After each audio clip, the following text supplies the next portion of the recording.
বিসমিল্লাহিররহমানিররহিম।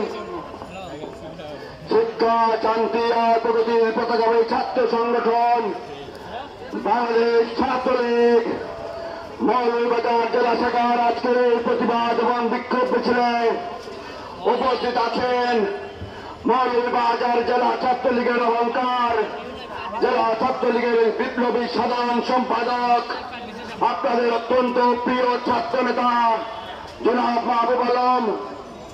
আমাদের মধ্যে উপস্থিত আছেন জেলা ছাত্রলীগের সহসভাপতি, যুগ্ম সাধারণ সম্পাদক, সাংগঠনিক বৃন্দ এবং আমাদের মধ্যে আরো উপস্থিত আছেন জেলা ছাত্রলীগের সর্বস্তরের নেতাকর্মী, কলেজ পৌর শাখার নেতাকর্মী, বিভিন্ন উপজেলা এবং কলেজ শাখার নেতাকর্মী। প্রথমেই শুভেচ্ছা এবং অভিনন্দন জানাচ্ছে। আপনারা স্বতঃস্ফূর্তভাবে আমাদের সাথে অংশগ্রহণ করে তারেক জিয়া, যে খাম্বা জিয়া নামে পরিচিত, তার দোসরদেরকে হুঁশিয়ার করে দিয়েছেন এবং বুঝিয়ে দিয়েছেন মাননীয় প্রধানমন্ত্রী জননেত্রী শেখ হাসিনার ব্যাপারে বাংলাদেশ ছাত্রলীগ মৌলভীবাজার জেলা শাখার প্রত্যেকটি নেতাকর্মী আমরা আপোষহীন। আমরা স্লোগানে এবং বক্তব্যে অনেকবার বলেছে, আয় খালেদা দেখে যা, ছাত্রলীগের কাফেলা। আমি ছাত্রলীগের সভাপতির দায়িত্ব নিয়ে বলছে, তারেক জিয়ার যে দুই গুন্ডা, সেই শ্রাবণ এবং জুয়েলের মাধ্যমে উনি ঢাকা কলেজে, ঢাকা ইউনিভার্সিটি সহ সারা বাংলাদেশের শান্তি শৃঙ্খলা এবং প্রত্যেকটি শিক্ষা প্রতিষ্ঠানে উনি বিশৃঙ্খলা সৃষ্টির যে পায়খানা করছেন, সেই ছাত্র দলের বন্ধু থেকে বলতে চাই, আপনাদের সাধারণ সম্পাদকের কত বড় সাহস, তার কত বড় বুকের পাঠা, সে আমার নেত্রী মাননীয় জননেত্রী প্রধানমন্ত্রী শেখ হাসিনাকে নিয়ে কটূক্তি করে।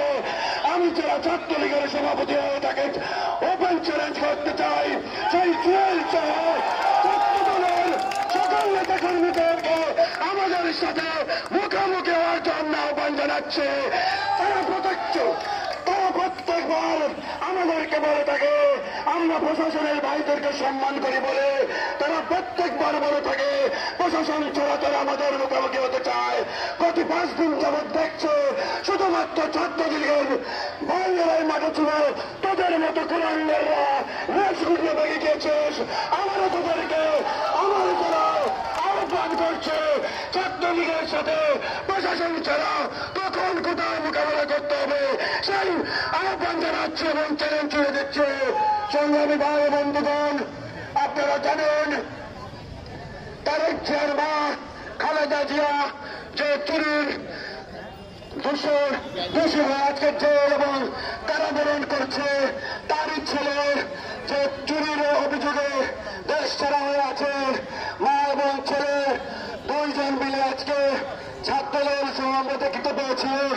কয়েকজন গুন্ডা সংগঠনের নেতৃবৃন্দকে তারা দায়িত্ব দিয়ে তারা বুঝাতে চায় ছাত্রদল সহ বিএনপির সকল নেতৃবৃন্দ খুব শক্তিশালী।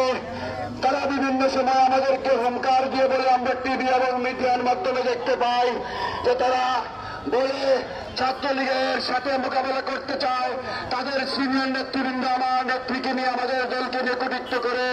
আমি সকল নেতৃবৃন্দকে বলতে চাই, যারা যারা আমার নেত্রীকে নিয়ে কটূক্তি এবং আমাদের দলকে নিয়ে সমালোচনা করেন, তাদেরকে বলতে চাই এসে দেখে যান ছাত্রলীগের প্রত্যেকটা নেতাকর্মী আপনাদের কড়া জবাব দেওয়ার জন্য, দাঁত ভাঙ্গা জবাব দেওয়ার জন্য আজকের এই অবস্থান কর্মসূচি করে যায়। আমি বিশ্বাস করি ছাত্রলীগের প্রত্যেকটি নেতাকর্মী সেই আদর্শ বঙ্গবন্ধু এবং আমার নেত্রীকে ধারণ করে এবং রাজনীতি করে যায়। আপনাদের মতো চূড়া নেত্রী সহ চুরের দল হিসাবে আমরা কখনোই এইভাবে মাঠে ছিলাম না, মাঠে থাকবো না। সকল আন্দোলন সংগ্রাম যদি আপনারা বিশ্লেষণ করেন, সর্বসাধারণকে বলতে চাই, আপনারা যদি দেখেন ছাত্রলীগের ইতিহাস, বাঙালির ইতিহাস, ছাত্রলীগের ইতিহাস, সব আনন্দ খুশি এবং সব আন্দোলন সংগ্রামের ইতিহাস, ছাত্রলীগকে বাদ দিয়ে বাংলাদেশের ইতিহাস রচনা করা যায় না।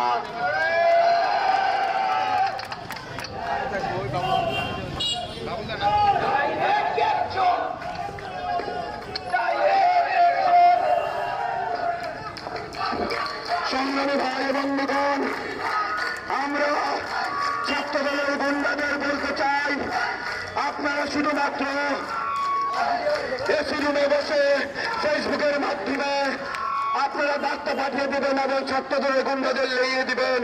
সেই অপরাজনীতি বন্ধ করুন। এবং আমি আরেকটা কথা বলতে চাই, আপনারা যারা প্রযুক্তি ব্যবহার করে আজকে আমার মাননীয় প্রধানমন্ত্রীকে দুর্বল করতে চান, সেই প্রযুক্তির ব্যবহার করে দেওয়ার সুযোগ কিন্তু আমার নেত্রী মাননীয় প্রধানমন্ত্রী জননেত্রী আপনাদেরকে করে দিয়েছিলেন। সেই কথা আপনারা ভুলে যাবেন না। এবং শেষ কথা বলতে চাই, সকল নেতৃবৃন্দকে আমরা অভিনন্দন এবং শুভেচ্ছা জানাই। সকল উপস্থিত থেকে আগামী দিনে যাতে ছাত্রদলের গুন্ডাদের প্রতিহত করা যায় সেই দিকে আমরা সজাগ থাকব। মাননীয় প্রধানমন্ত্রীর জননেত্রীর পক্ষে সুগম করব, সেই লক্ষ্যে আমরা কাজ করে যাব। শুধুমাত্র একটি কথা বলতে চাই, পদ্মা সেতুর একটি মাত্র উন্নয়ন দেখে আজকে ছাত্রদল সহ বিএনপির প্রত্যেকটি নেতাকর্মী মাথা ঘুরিয়ে গিয়েছে। সেই নেতৃবৃন্দর মাথা ঘুরিয়ে গিয়ে আজকে তারা বুঝে যাচ্ছে যে আওয়ামী লীগের অবস্থা এবং আজকের এই আন্দোলন করে তারা বুঝাতে চায় আমাদের নেত্রী যে আরো আগামীতে কয়েকটা প্রজেক্ট উদ্বোধন করবেন, যে কয়েকটা প্রকল্পের শেষ দিকে আছে সেইগুলো যদি উদ্বোধন করে যদি সাধারণ মানুষ বুঝে যায় যে আমার নেত্রীর মাধ্যমে দেশের এই অগ্রগতি হয়েছে, তারা ভয় পায়, তাদের ভয় যে এই নেত্রীর সকল উন্নয়ন কার্যক্রম যদি বাঙালি জাতি জেনে যায় তারা আর কোনোদিন ক্ষমতায় চিন্তাও করতে পারবে না। এবং এই আওয়ামী লীগ সহ ছাত্রলীগের নেতৃবৃন্দ মাঠে থাকবে।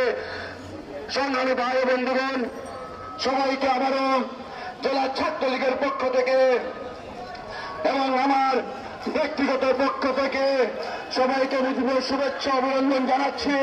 এবং আগামী দিন ছাত্রদলের সেই গুন্ডাদের প্রতিহত করার জন্য খালেদা জিয়ার সেই পাগল ছাগল ছাত্রদলের নেতৃবৃন্দকে মাঠে পাঠিয়ে দিয়ে অস্থিতিশীল পরিবেশ করার জন্য যে পায়খানা করতে চায় সেটা প্রতিহত করার জন্য সবাইকে আহ্বান জানাচ্ছি। আমাদের মাধ্যমে মাননীয় প্রধানমন্ত্রী জননেত্রীর যে 23-এর নির্বাচন, সেই 23-এর নির্বাচন মাননীয় প্রধানমন্ত্রীকে আমরাই ক্ষমতায় বসাবো। আমাদের মাধ্যমে মাননীয় প্রধানমন্ত্রীর পথ সুগম হবে এবং এই পথ সুগমের মাধ্যমে নেত্রী আমার ক্ষমতায় যে পঞ্চমবারের মতো ইনশাআল্লাহ মাননীয় প্রধানমন্ত্রী হিসেবে আমাদের দেশ পরিচালিত করবেন। সবাইকে মুজিবের শুভেচ্ছা অভিনন্দন। আগামীতে ছাত্রদলের ছাত্রদের প্রতিহত করার জন্য সদা সর্বদা নিজেদেরকে প্রস্তুত রাখার আহ্বান জানাচ্ছি এবং আজকের এই সভার সমাপ্তি ঘোষণা করছি। জয় বাংলা, জয় বঙ্গবন্ধু।